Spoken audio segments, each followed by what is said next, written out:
got big money, I drive big cars, everybody know me. It's like I'm a movie star, everybody know me. It's like I'm a movie star, everybody know me. And was it me, or was this year's game a lot easier on crushing than the last one was? Maybe that's not the right word for it. Still, I had a tough time, but it wasn't anywhere near as difficult as the first one was.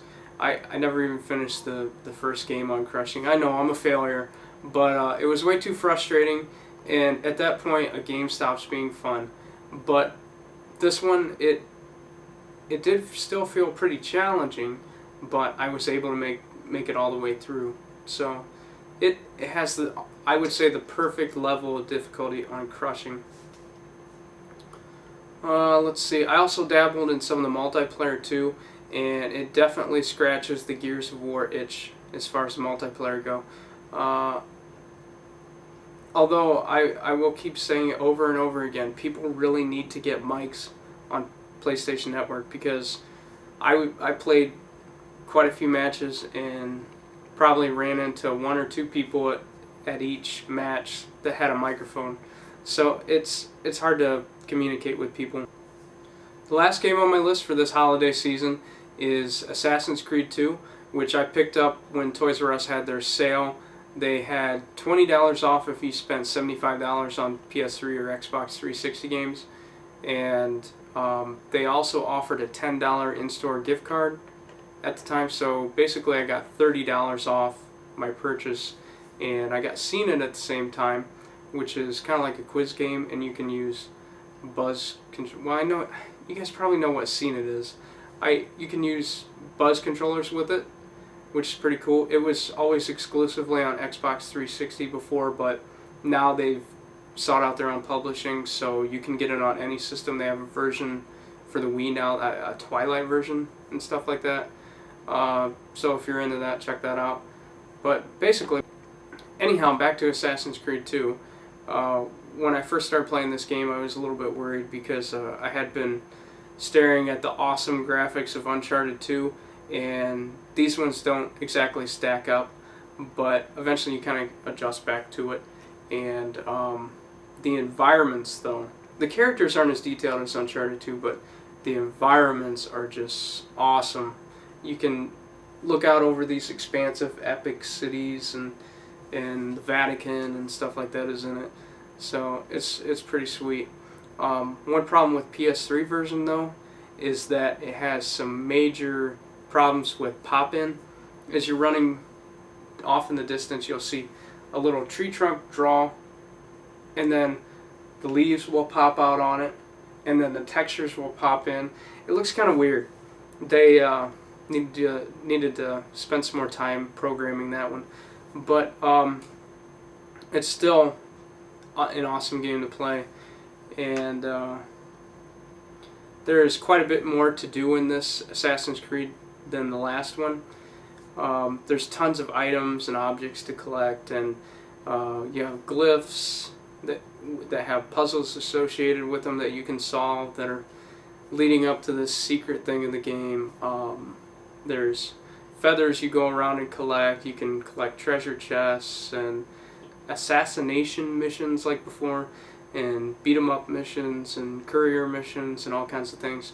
So you can pretty much spend a lot of time just screwing around with the side mission stuff without even actually playing the game and still have fun. And anyhow, you can collect money from treasure chests in the game. You can use that to upgrade your equipment, and you can also use money in the game to update your city. You have like a home-based city that you have all your equipment at and things like that, and you can upgrade parts of the city that will in turn give you more income.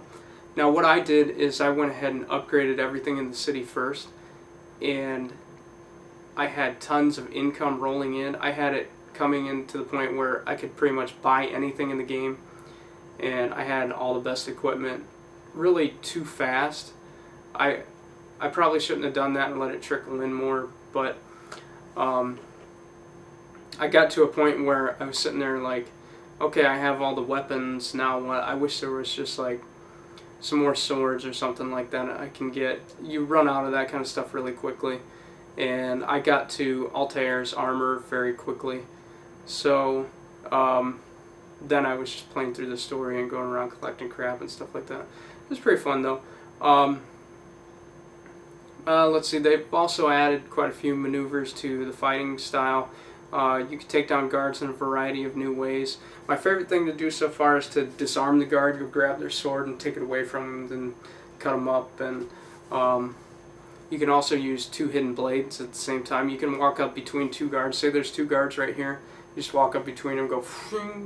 It's pretty brutal, but it's awesome to see. It's a pretty fun game, and one thing they could do in the next game that would really be killer is if they add dismemberments. Say like when you're slicing up a guy, if you could slice up arms and legs and things like that, that would really be pretty sweet. I know, I'm sick. Anyhow, this is also another game that scratches my Tomb Raider itch, because you do tons and tons of climbing puzzles in this game. There's some great ones in this game. The Assassin's Tomb, where you get your seals for your Altair armor, they have awesome climbing puzzles in those, and they look beautiful. And they kind of pull you away from that open environment. You go to these closed off little areas where it's just a pure climbing puzzle, and that's it. And that's something I really like.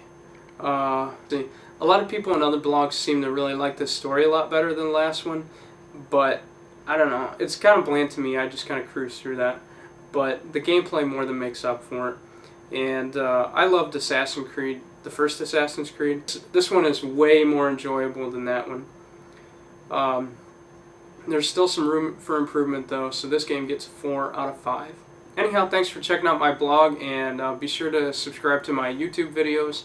Check out my Twitter, twitter.com/platinumdragon7, and check out my blog for other postings at analogdrift.blogspot.com. And thank you. Be sure to send me comments, and see you next time.